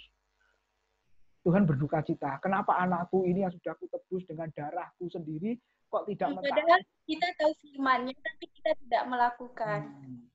Nah, saya mau bertanya Pak Tim. Sebentar, gitu ya Pak Eki ya. Ini Pak Tim pertanyaan. Yuk, ya silakan. Saya bertanya gini, kita sudah melakukan namanya itu menjangkau seseorang, menjangkau jiwa. Tapi jiwa yang kita jangkau itu dia mau menerima Yesus. Ini apa? Dia menerima Yesus. Pasti kita bersuka cita. Tapi dalam praktek hidupnya misalnya kita itu melakukan menjangkau seorang Hindu, tapi dalam praktek hidupnya dia masih melakukan penyembahan. Tapi katanya sudah menerima Yesus. Pengertian dia itu kita harus bersuka cita atau berduka cita. Katanya dia menerima Yesus, tapi praktek hidupnya itu loh Pak. Masih tetap kayak yang Oke. kita ya, nah salah satu panggilan kita, perintah Tuhan itu bukan hanya penginjilan, tapi pemuritan. Kalau penginjilan kan sudah memberitakan Yesus, betul ya. Lalu yang kedua, pemuritan atau pengajaran, pembinaan. Nah, itu juga tanggung jawab kita. Kalau orang itu masih bersama dengan kita bina, kita bimbing. Nah, kalau enggak ketemu lagi ya orang lain yang membina, yang membimbing, yaitu dimasukkan ke dalam gereja yang benar toh untuk mengajarkan. Nah, memang di dalam penginjilan sudah belajar ilmu misi ya. Intan ya di S2 ya, misiologi. Itu kan ada penginjilan E0, E1, E2, E3. Ya. Maksudnya adalah ada orang yang enggak bisa langsung lepas. Ya, penginjilan kalau E0 wilayah ya. Ini maksud saya adalah ada yang masih belum bisa lepas dengan tradisinya, budayanya kan masih ada. Tapi sudah percaya Yesus. Nah, memang nggak bisa langsung. Nggak bisa langsung gitu. Jadi tidak apa-apa kita maklumi. Pelan-pelan ya kita ajar gitu ya. Pelan-pelan kita bina. Pasti suatu saat akan istilahnya akan meninggalkan semuanya itu. Memang nggak bisa langsung, nggak bisa instan.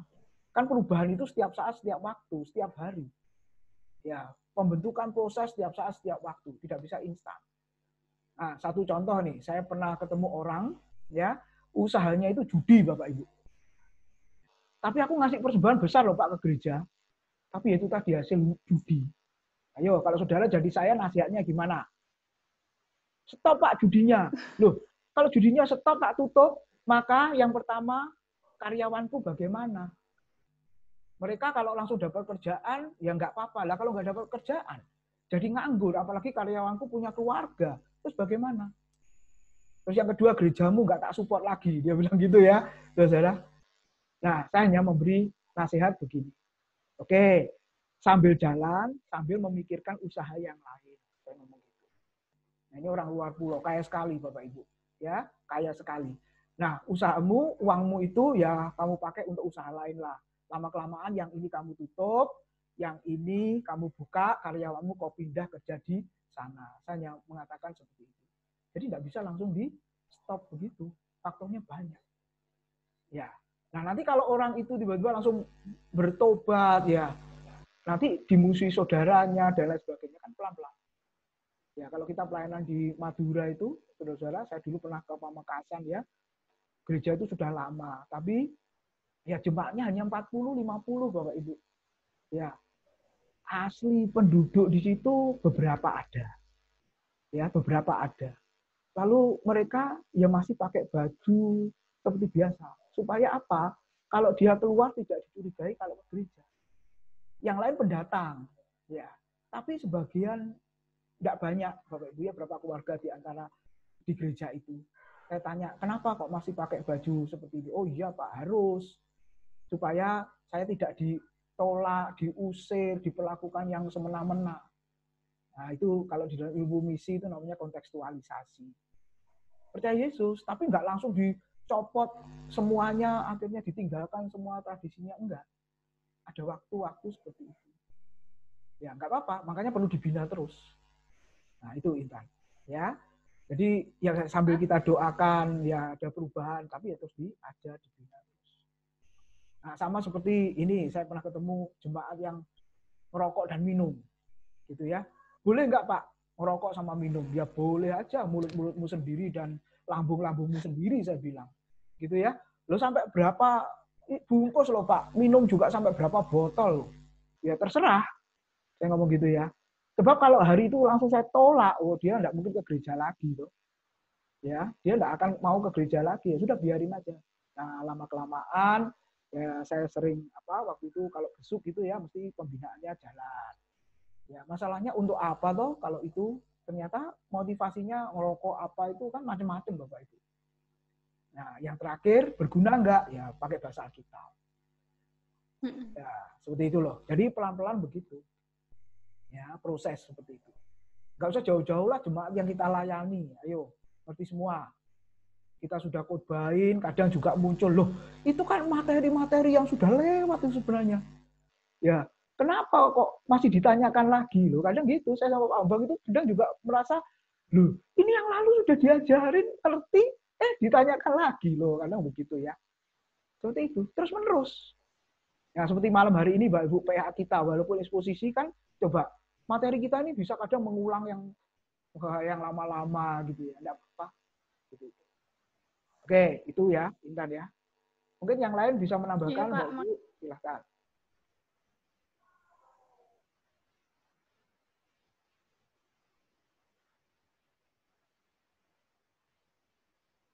Ya, silakan. Jadi Bapak Ibu silakan yang mau didiskusikan.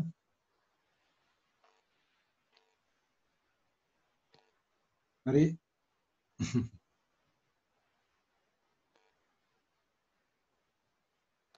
Ya, sudah jelas Bapak Ibu. Puji Tuhan. Masih ada waktu loh. Ya, saya coba ya. Ya, Pak Rudi. Ya, Pak Rudi. Ini nyoba aja ini. Nyoba. Ya, nyoba. Jadi begini, kalau yang tadi yang diceritakan Ibu Sri itu, pertanyaannya kan, apakah Allah itu bersuka cita atau berduka cita? Saya rasa dua-duanya. Nah, Allah itu bersuka cita karena si kakaknya Ibu Sri ya, itu sudah mengabarkan Injil, berarti kan melakukan kehendak Allah. Nah, itu satu hal yang membuat Allah bersuka cita. Tapi kalau sampai omnya itu, yang kakaknya ibunya itu, tidak juga menerima, kan berarti istilahnya ini membuat duka cita Allah. Jadi Allah berduka cita karena omnya itu nggak mau nerima Injil Yesus, kan kira-kira begitu. Jadi ada dua hal yang sekaligus terjadi. Kira-kira seperti itu. Nah, hal yang lain yang saya mau bicarakan di sini itu mengenai ini kan surat Korintus Pak ya, yang dibahas. Kalau di awal apa namanya? Kalau nggak salah di awal 1 Korintus ya. Itu kan disebutkan begini. 1 Korintus. Nah, dari Paulus oleh kehendak Allah dipanggil menjadi rasul Kristus Yesus dan dari Sostenes saudara kita. Ini kalau saya baca ada beberapa nama yang diprediksi ya, ditafsirkan ya. Itu adalah ikut menulis surat Korintus. Contohnya di kitab Roma ya. Roma itu udah jelas. Yang nulis itu ternyata bukan Rasul Paulus. Yang nulis ya. Yang diktikan saya nggak tahu. Yang nulis bukan. Yang di Roma 16 ayat 22, salam dalam Tuhan kepada kamu dari Tertius, yaitu aku yang menulis surat ini. Jadi ada beberapa keterlibatan orang-orang, entah itu rekan sekerjanya atau orang yang bahkan kita nggak tahu ini siapa sebetulnya, tapi ikut menulis surat-surat yang kita baca dan kita yakini sebagai tulisan Paulus. Yang saya mau tanya, bagaimana kita menyikapi ini? Selama ini kita akan meyakini bahwa ini adalah tulisan Paulus. Tapi kalau kita baca, kita akan jumpai seperti itu. Kita akan jumpai bahwa ini ada keterlibatan orang lain yang menulis. Mungkin salamnya ditulis oleh Rasul Paulus, tapi isi yang lain-lain ini ditulis oleh penulis yang lain. Nah, yang yang jadi masalah ini kan bisa membuat kita berasumsi, bisa imajinasi. Loh, kalau gitu tulisan-tulisan ini bisa saja pengembangan kata-katanya itu dari penulis, gitu Pak. Yang bisa akhirnya membuat kita, wah ini kalau kita anggap ini tulisan Paulus murni, berarti enggak 100% betul kira-kira gitu. Ini gimana ini Pak Tim? Oh ya, oke, terima kasih. Pak Rudi, kalau baca kitab Kejadian, Keluaran, Imamat, Bilangan, Ulangan, itu yang nulis siapa Pak? Kitab Taurat itu. Semua. Ya, kalau nulis nggak tahu. Oh, nggak tahu ya. Oke. Oke, ayo kita diskusikan malam ini Bapak Ibu. Nah, kitab Taurat kan selalu dikatakan apa? Taurat Musa. Yesus juga berkata, tidakkah tertulis dalam kitab Taurat Musa. Berarti artinya yang menulis kitab Taurat Musa. Betul ya? Nah, sekarang pertanyaannya. Ada bagian terakhir kitab Ulangan, yaitu tentang kematiannya Musa. Yang nulis siapa, Pak? Masa Musa? Nggak mungkin, toh. Ya, dia kan mungkin. Mati, ya. Masa dia nulis kitab, Pak? Nulis berita atau tulisan tentang kematiannya? Kan nggak mungkin. Nggak mungkin.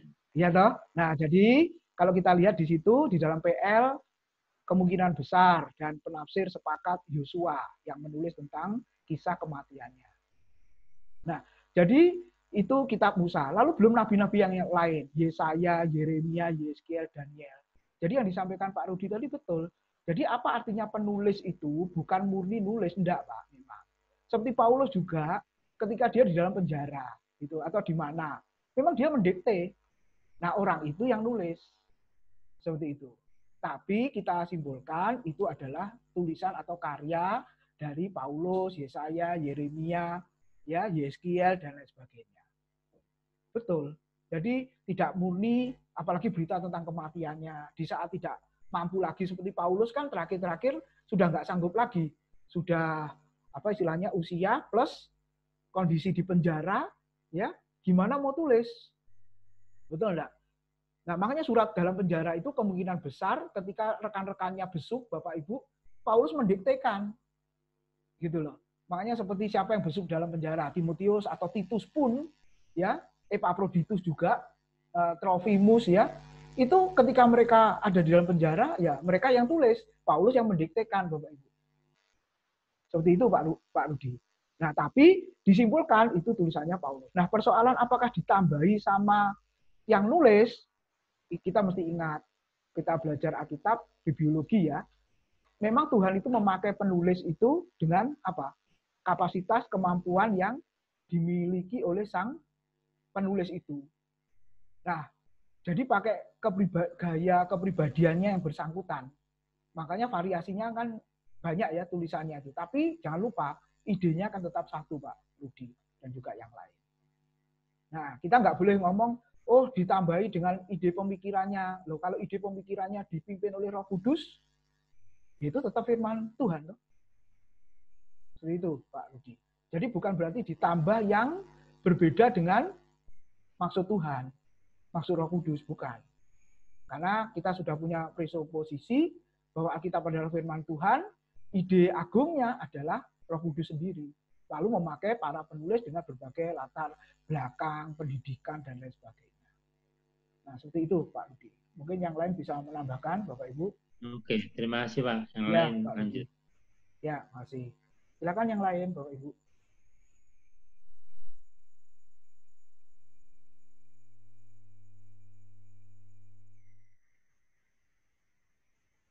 Ya, silakan Pak Bang mau nambahkan. Ya. Nah, silakan Bapak Ibu yang ingin didiskusikan di bagian ini. Kalau tidak ada berarti sudah jelas, Pak. Iya. Ya. Ya, kalau sudah jelas dan selesai berarti pemahaman Alkitab kita paling singkat malam ini, Pak. Masih 8:30. Ya. Silakan Pak Budi, Pak Nahum. Ya, monggo Pak. Ini Intan sudah buka kitab mau tanya. Ya, Iya, Intan. Pak. Silakan. Yuk. Bingung dengan, kan saya baru baca ya, Pak. Ya. Nah, tanyain gini. Ya, ini misalnya contoh aja ya, Pak. Contoh. Kita memiliki seorang gembala, tapi gembala itu melakukan penyimpangan. Seperti mungkin berselingkuh dengan pegawainya, dengan sekretarisnya lah, bisa bilang sekretarisnya. Dan kita sebagai seorang pengerja mengetahui hal itu. Mengetahui hal itu. Padahal firman Tuhan katakan harus menegur dosa. Itu toh yang diajar. Tuhan akan bersukacita jika kita berani menegur. Dan orang yang kalau kita tegur, kalau dia terima, dia berduka cita dan melakukan pertobatan. Itu toh dikatakan firman Tuhan. Yeah. Nah, tapi saat kita sudah menegurnya, Pak, tapi menegur seorang gembala itu, tapi dia malah mengeluarkan kita, mengusir kita gitu. Nah, maksudnya bagaimana gitu loh, Pak, supaya selesai gitu, supaya jemaat itu juga jangan jadi bodoh gitu loh, dipimpin sama gembala yang seperti itu. Ya. Sedangkan gembalanya nggak bisa jadi teladan gimana jemaatnya nanti, Pak, gitu loh. Firmannya kan kayak ya gitulah, Pak, mengerti tuh maksud saya. Bagaimana sikapnya gitu loh, padahal kita sudah melakukan menegur gitu, tapi dia nggak terima gitu. Ya, makasih. Nah, karena ini bidangnya konseling, nanti akan ditambah Pak Bambang ya, karena bidangnya di situ. Kalau saya sederhana gini, harusnya tadi pengerja jangan negur langsung, memberitahu kepada majelis. Kan ada majelis atau tua-tua atau diakennya, atau tim pelayan Tuhannya.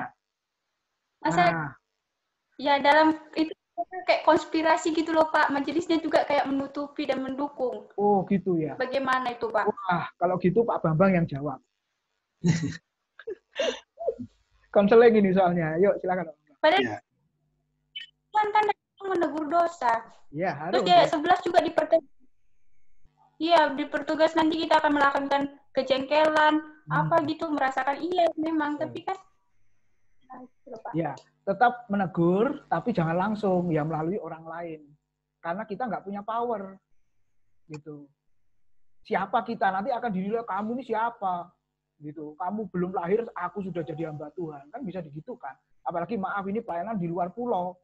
Yang rata-rata Kristen itu, wah kita masih muda, menegur digitukan. Saya punya pengalaman tuh, saya pelayanan di Sulawesi Utara. Waktu itu masih muda sekali, baru lulus umur 25 tahun. Saya khotbah keras seperti itu, dihina malahan. Ya, strateginya saya belum ngerti waktu itu. Ya toh, belum siap saya. Ya, kasih tahu Pak. Ya, beritahu saya strateginya, Pak. Nah, oke. Ya, supaya dia kalau saya panggil orang lain, supaya orang lain yang memberitahu. Kalau di gereja itu tidak ada, ya rekan hamba Tuhan lain, rekannya sang gembala itu yang kenal siapa. Ya, nah itu kalau dari saya itu. Tapi tetap ditegur dosanya. Ya, silakan Pak Bambang. Iya. Kalau saya sih kebalik dari Pak Tim malahan. Justru memang kita menegur itu kan Alkitab mengatakan tegurlah 4 mata. Ya. 4 mata. Ya, ini tadi Pak Tim pakai strategi supaya tidak konyol. Konfrontasi secara langsung. Tapi memang dalam hal seperti itu, kalau kita memakai orang lain pun juga memakai orang lain yang cukup berhikmat. Maksudnya pakai orang lain yang memang betul-betul dia ini punya hati yang bijaksana gitu. Kalau tidak, justru kita sebenarnya sedang membuka aib orang gitu ya. Walaupun dosa tetap ditegur, tapi kalau memang kita punya keberanian dengan kasih, dengan tulus ya minimal kita doakan dulu. Kita doakan dulu, lalu kalau bisa kita tegur 4 mata itu lebih baik. Dan itu dia bisa bertobat, nah itu lebih baik. Sehingga orang lain tidak tahu, orang lain tidak pandang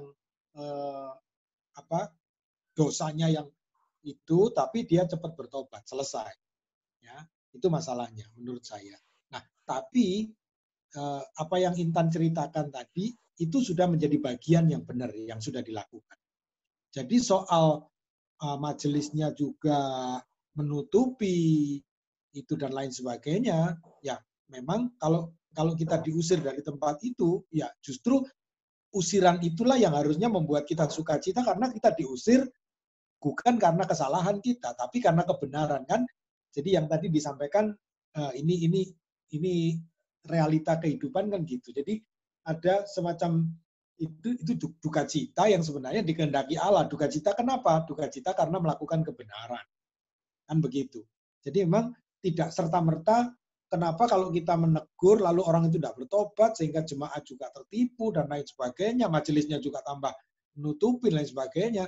Wah, hal yang seperti ini memang di luar di luar kapasitas kita.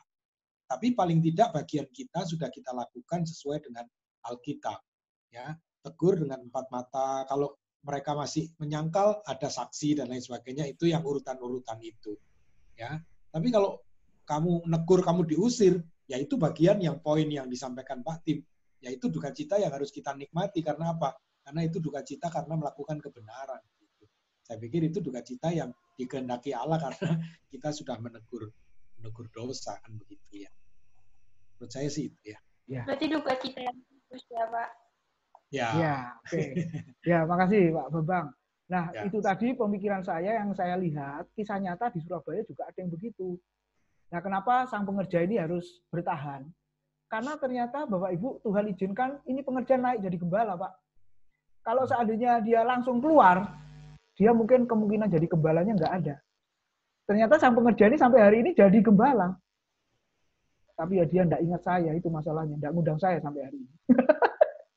Jadi yang saya ceritakan ini, yang tadi saya jawab itu di Surabaya saya juga mengalami.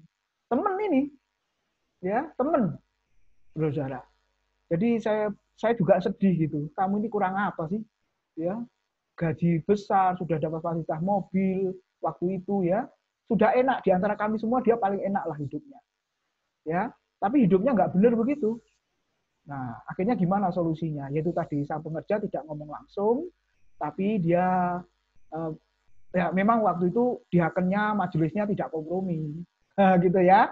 Jadi mereka sampaikan ke majelis istilahnya memanggil sang gembala, ternyata betul. Nah, akhirnya silakan kamu mengundurkan diri.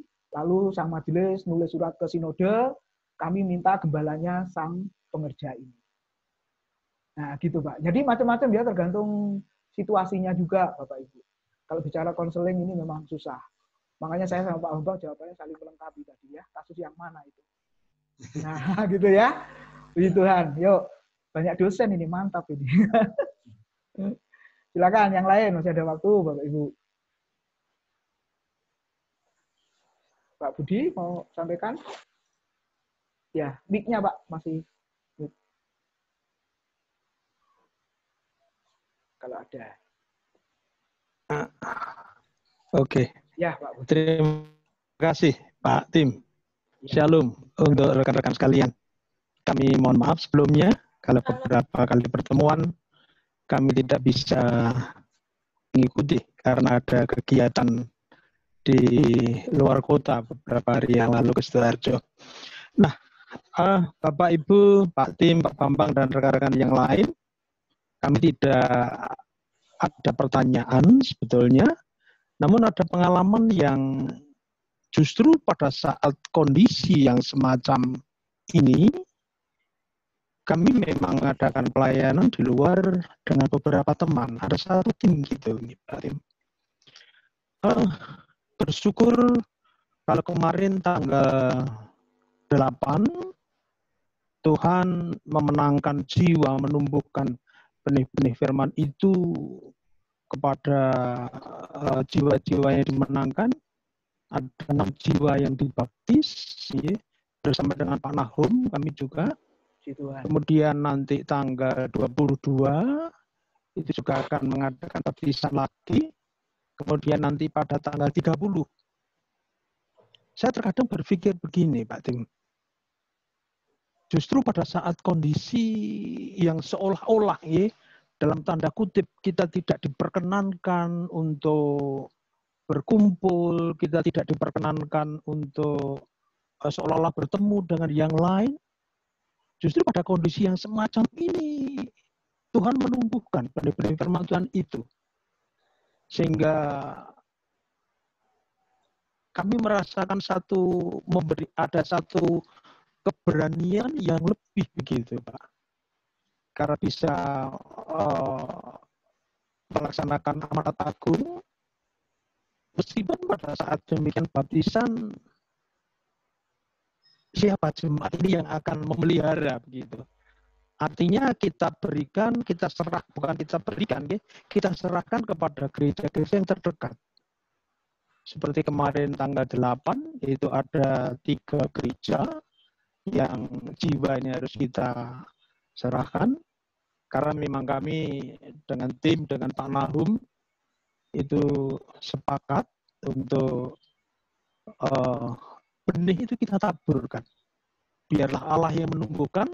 Kemudian selanjutnya seperti amanat agung dalam Matius pasal yang terakhir itu Pak Anggi, ayat 18-19, dan ajarlah mereka. Biarlah itu nanti seterusnya para hamba-hamba Tuhan, para pendeta yang selanjutnya akan merabu, menyiram, dan lain-lainnya supaya itu akan terus berbuah. Sekali lagi kami bersyukur justru pada masa tua kami dengan Pak Nahum, Tuhan berkenan masih memberikan kekuatan kepada kami. Tuhan memberikan keberanian kepada kami untuk benih-benih firman Tuhan itu terus kita taburkan. Memang beberapa waktu yang lalu kami sempat semacam mudoroso gitu Pak. Apa Pak mudoroso itu bahasa Indonesianya? Mudoroso bergumam ya, berbicara dengan diri sendiri. Maksudnya mudoroso itu ya. Setelah kami pensiun, Tuhan sudah sekian waktunya kok tidak ada benih-benih yang sudah kita tabur itu tuh tidak menumbuhkan seolah-olah begitu. Tapi justru pada saat kondisi yang semacam ini, Tuhan Yesus menumbuhkan benih-benih firman yang luar biasa. Menjadi satu sukacita yang luar biasa buat tim ini, saya dengan Pak Nahum, sehingga kurun waktu tidak terlalu lama gitu loh Pak Tim.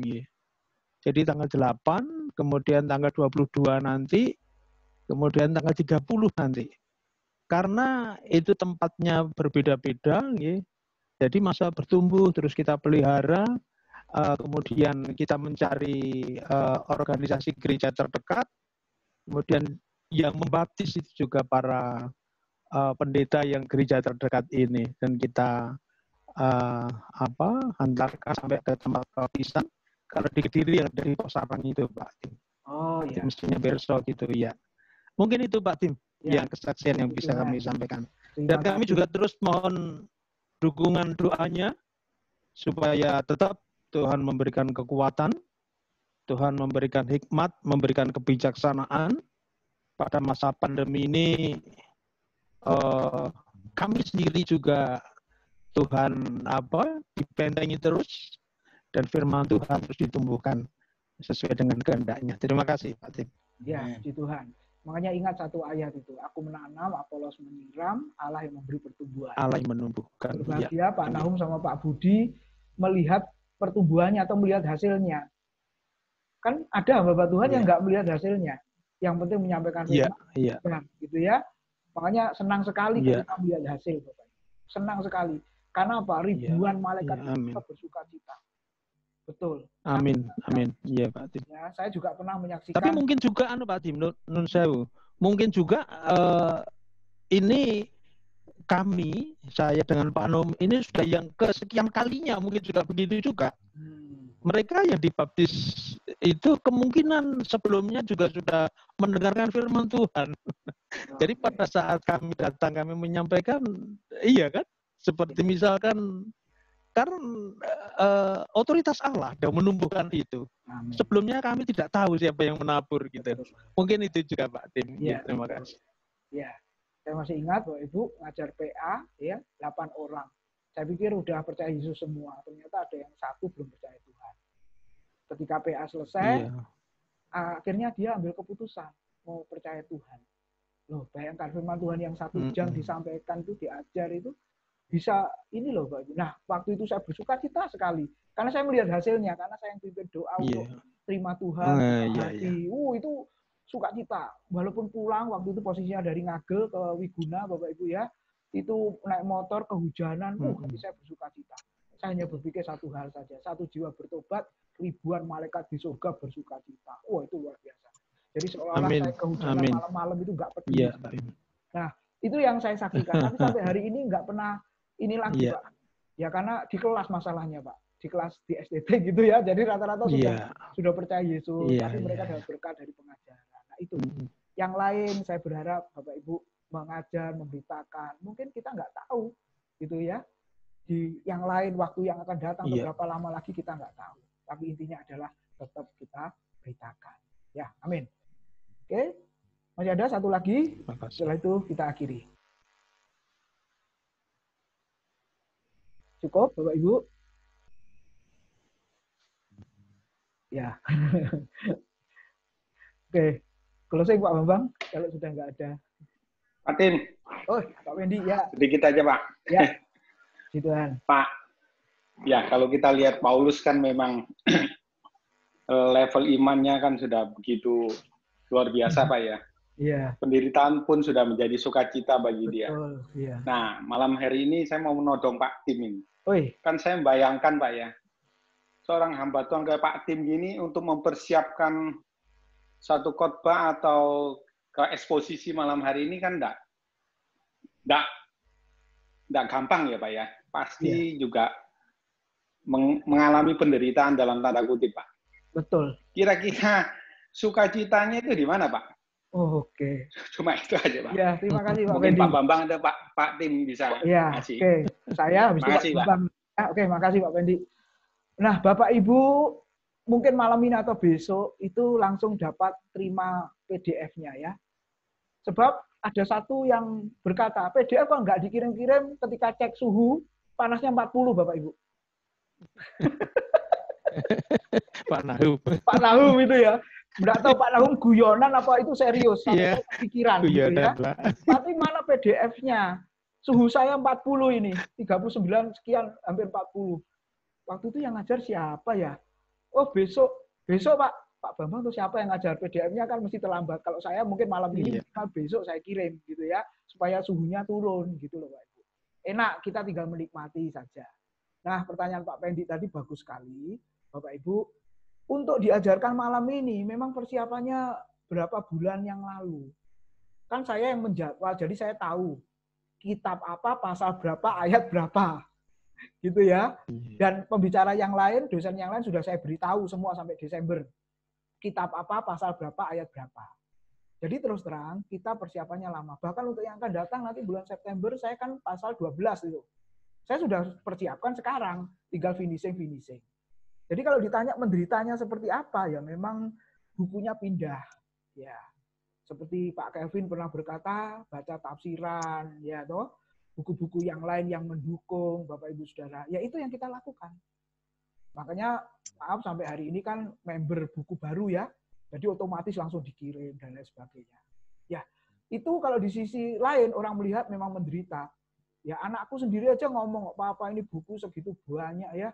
Untuk siapa ini nanti? Ya ini warisan untukmu, saya bilang gitu. Warisan untukmu, saya bilang. Mau apa? Warisan kok buku. Katanya gitu, Bapak Ibu. Sebagian sudah saya sumbangkan di STT dan lain sebagainya. Nah, jadi kalau mau jujur memang menderita secara fisik. Mau ngajar satu pasal ayatnya tidak banyak saja kok mesti seperti itu. Tapi benar Pak Pendi dan juga yang lain ya, justru itu sukacita. Makanya ada buku dengan judul sukacita menemukan firman, buku lama, buku hermeneutika itu loh. Ya, aku bersukacita ketika menyelidiki, menggali, ya, meneliti firman, nah seperti itu. Nah, saya harap bukan hanya saya atau Pak Bambang yang merasakan, Pak Eki juga, tentunya semua Bapak Ibu ya, boleh merasakan sukacita itu, Pak Nahum, Pak Budi, boleh merasakan sukacita itu. Memang betul menderita, tapi menderita itu benar-benar jadi sukacita, Pak.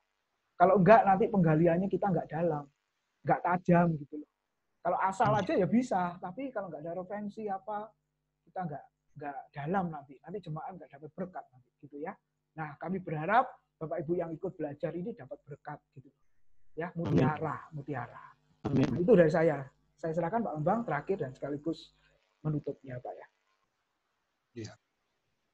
Ya, penggalian firman ini kan sebenarnya kan penggalian mutiara atau penggalian permata gitu ya. Ya, harta yang terpendam. Iya, jadi waktu menemukan itu kan sukacitanya itu ada sesuatu yang luar biasa. Ya, jadi memang kita bisa menikmati. Jadi pada waktu kita ya sebenarnya untuk menjadi pengajar itu sebenarnya kalau mau ditanyakan hasilnya itu tidak sebanding gitu ya. Bisa stres ngadepi mahasiswa, bisa stres ngadepi sekarang lebih sulit ya, beban kerja, dosen dan lain sebagainya itu dituntut. Saya sendiri tidak sanggup. Tapi memang pada waktu kita diberikan kesempatan, kita bisa terus belajar dan terus menggali begitu. Nah, pada penggalian itu ya memang menikmati apa yang kita dapatkan yang sebenarnya sudah lama nggak kepikir, yang dibaca berulang-ulang tapi nggak nyantol-nyantol. Tapi waktu kita dapatkan itu dalam perenungan itu, kita mendapatkan sesuatu. Nah, di situ sukacitanya. Ya, dan Bapak Ibu pasti waktu membaca firman pernah punya rema waktu membaca, walaupun itu sudah dibaca berulang-ulang, tapi waktu membaca seakan-akan belum pernah baca dan seakan-akan menemukan sesuatu yang baru. Dan disitulah sukacita, dan firman itu kan memang yang akan menolong kita untuk melengkapi, mendewasakan kerohanian kita. Saya pikir itu penting bagi kita. Ya, saya pikir itu sih, ya, supaya orang lain juga diberkati, apalagi orang lain diberkati itu sukacitanya juga luar biasa. Kalau bagikan firman orang lain tidak diberkati, itu juga duka cita. Nah, itu sih masalahnya. Ya. Oke. Baik. Bapak Ibu, kalau tidak ada lagi, kita akan akhiri dalam doa. Ya, makasih Pak Bambang, Pak Tim. Ya, Pak Wendy. Ya. Baik, kalau sudah tidak ada, Bu Sri masih ada? Tolong tutup dalam doa, Bu Sri.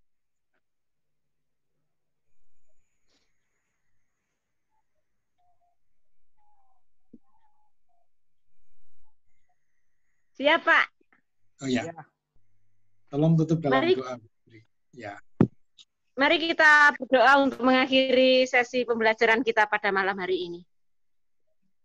Kembali kami bersyukur Bapak untuk kasih dan kesetiaan-Mu yang selalu Kau nyatakan di dalam hidup kami. Terlebih kesempatan untuk kami boleh belajar pada malam hari ini bersama dengan Pak Timotius Widodo dan juga Pak Bambang. Kami bersyukur Tuhan untuk mereka yang telah Engkau kirimkan bagi kami. Kiranya Engkau akan terus tolong mereka di dalam pelayanan agar dapat semakin menjadi berkat bagi sebanyak mungkin orang yang Engkau kehendaki. Kami juga bersyukur untuk rekan-rekan yang pada malam hari ini dapat bersama-sama dengan kami belajar. Kami saling mengasah. Dengan demikian Tuhan kami dapat semakin mengerti kehendak-Mu dan lebih dari itu Tuhan mampukan kami untuk melakukannya. Amin. Terima kasih Tuhan pada sesi-sesi yang akan datang sehingga kami kembali sekali lagi dapat semakin banyak belajar dan semakin banyak tahu, dan akhirnya kami semakin dapat melakukan apa yang Kau kehendaki dan hidup kami pun semakin berkenan kepada Yesus. Kami serahkan kami pada malam ini yang kami akan beristirahat ataupun masih melakukan aktivitas yang lain. Tuhan tolong kami. Tuhan, kami bersyukur untuk sesi kami pada malam hari ini. Hanya di dalam nama Tuhan dan Juru Selamat kami, Yesus. Terima kasih. Amin.